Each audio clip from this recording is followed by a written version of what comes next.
love a tutorial on basic watercolor techniques. It's one thing I can't seem to wrap my head around.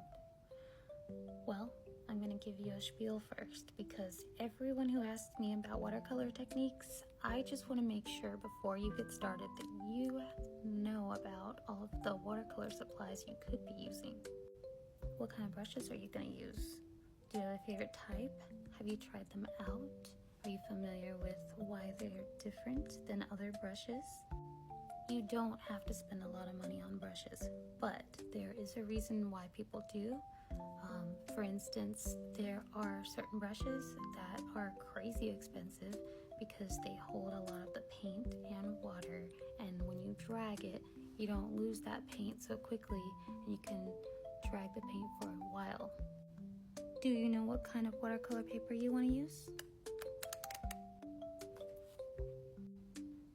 You also don't have to spend a lot on watercolor paper, but do get familiar because there's hot press, there's cold press, there's rough, there's different types. So this is my favorite. This is Strathmore Vision Watercolor. It's cold press.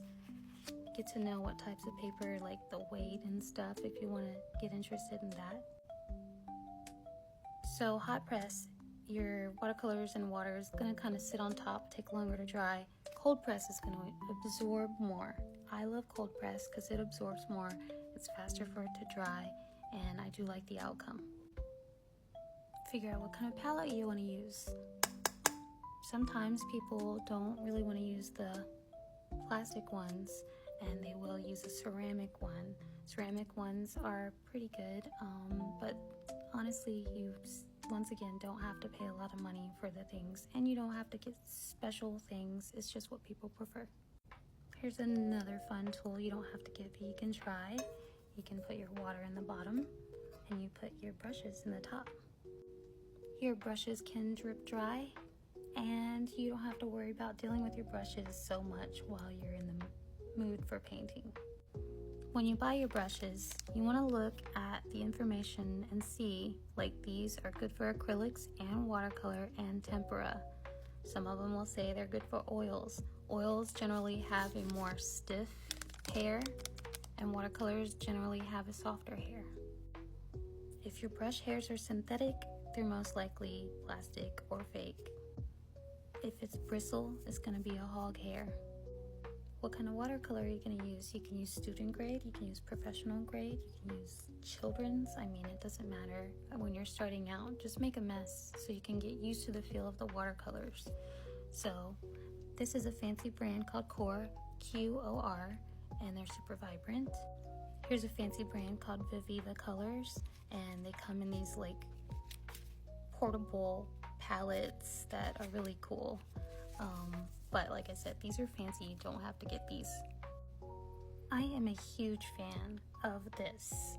These were like $9.99 at Walmart. Sorry to say, but they are so lovely. They come with a water brush. If you don't know what a water brush is, you just add water to it, and then you can use it like you would a paintbrush, but you don't have to keep dipping it in water. You can wipe it off here if you don't want that excess color on there. You can also add ink to these or multiple colors. The reason I love this is because it comes out like a Swiss Army knife. So I've got all my colors over here, and there's even a palette here for me to mix colors. As someone who mostly paints in acrylic paints, it was an interesting change for me to do watercolors, and I'm still a budding watercolor artist.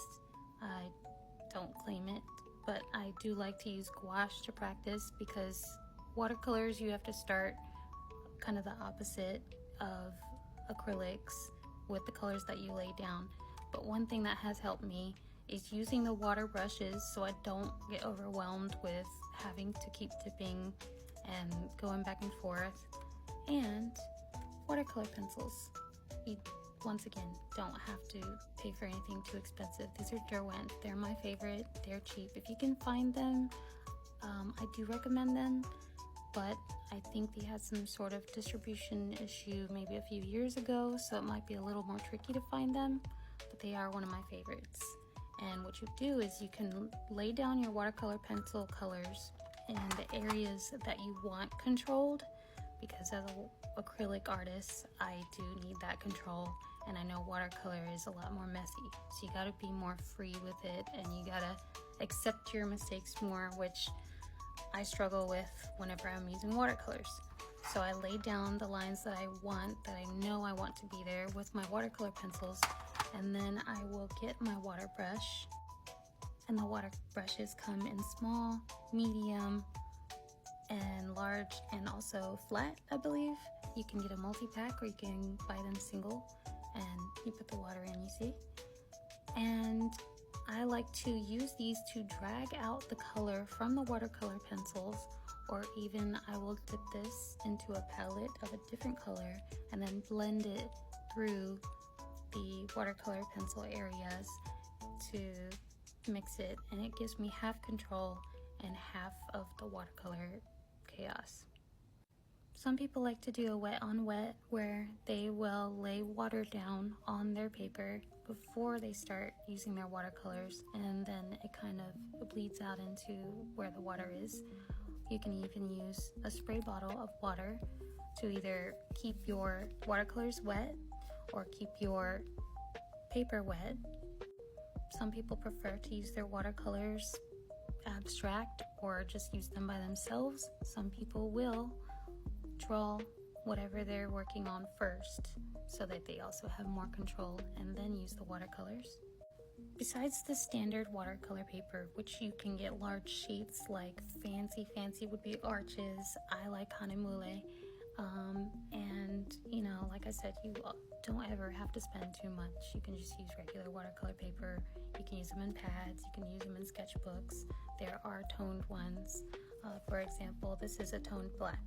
So this is an Aqua Cold Press by Legion, and I imagine that would be really nice with some metallic and shiny watercolors that would really pop off on it. There's also Yupo. Yupo has a shiny surface like plastic almost, and I think it's really cool when people drip watercolor and inks on it.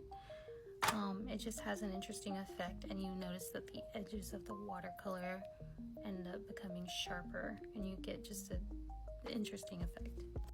I do recommend taping your paper down before you start.